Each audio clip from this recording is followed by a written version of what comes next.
क्या आपने कभी यह सोचा है कि अगर अचानक आपके सामने कोई जिन आकर खड़ा हो जाए और आपसे बात करने लगे तो आप क्या करेंगे? क्या आप उस पर यकीन करेंगे या डर कर वहां से भाग जाएंगे? अस्सलामु अलैकुम दोस्तों, आज हम एक ऐसे विषय पर बात करने जा रहे हैं जो न सिर्फ रहस्यमय है बल्कि इस्लाम की रोशनी में एक हकीकत भी है, और वह है जिन्नात की दुनिया। कुरान मजीद हमें बताता है कि जिन्नात का वजूद बिल्कुल हक है और उन्हें अल्लाह ताला ने इंसानों से पहले आग से पैदा किया, जैसा कि सूरह रहमान में आता है कि इंसान को मिट्टी से और जिन्नात को आग से पैदा किया गया। और सूरह जिन में अल्लाह ताला फरमाता है कि जिन्नात में भी कुछ नेक हैं और कुछ गुमराह, यानी जिस तरह इंसानों में अच्छे और बुरे लोग होते हैं उसी तरह जिन्नात में भी अलग अलग किस्म के होते हैं।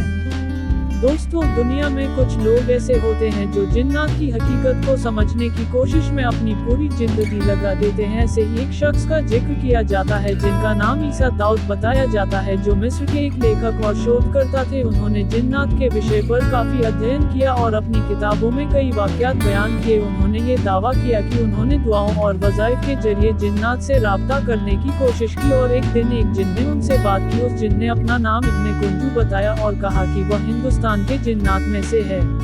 उस जिन ने जो बातें बताई वो इंसान को हैरान कर देने वाली थी। उसने कहा कि जिन्नात पहले आसमान की खबरें सुनने की कोशिश करते थे, लेकिन अल्लाह ताला ने उन्हें शहाब साकिब के जरिए रोक दिया, जैसा कि कुरान की आयतों में इशारा मिलता है। उसने ये भी बताया कि जिन्नात की उम्र इंसानों से ज्यादा होती है, कुछ सैकड़ों साल तक जीते हैं। लेकिन इस तरह की बातों की पूरी हकीकत अल्लाह ही बेहतर जानता है, क्योंकि इस्लाम हमें ये सिखाता है कि हम सिर्फ वही बात माने जो कुरान और सही हदीस से साबित हो।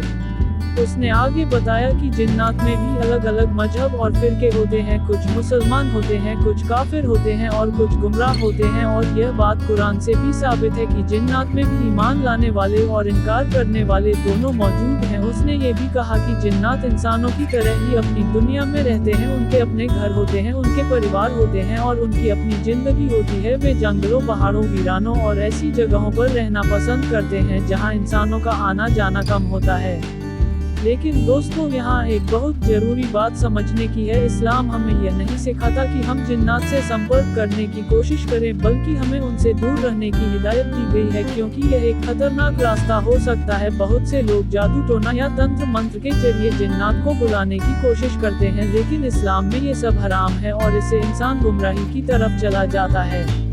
कुरान मजीद में शैतान और उसके असर से बचने के लिए हमें साफ तौर पर हिदायत दी गई है। सूरह नास और सूरह फलक में हमें ये सिखाया गया है कि हम अल्लाह की पनाह मांगे हर उस बुराई से जो हमें नजर नहीं आती, चाहे वो इंसानों में से हो या जिन्नात में से। और आयतुल कुर्सी के बारे में भी हदीसों में आता है कि यह इंसान की हिफाजत का जरिया बनती है।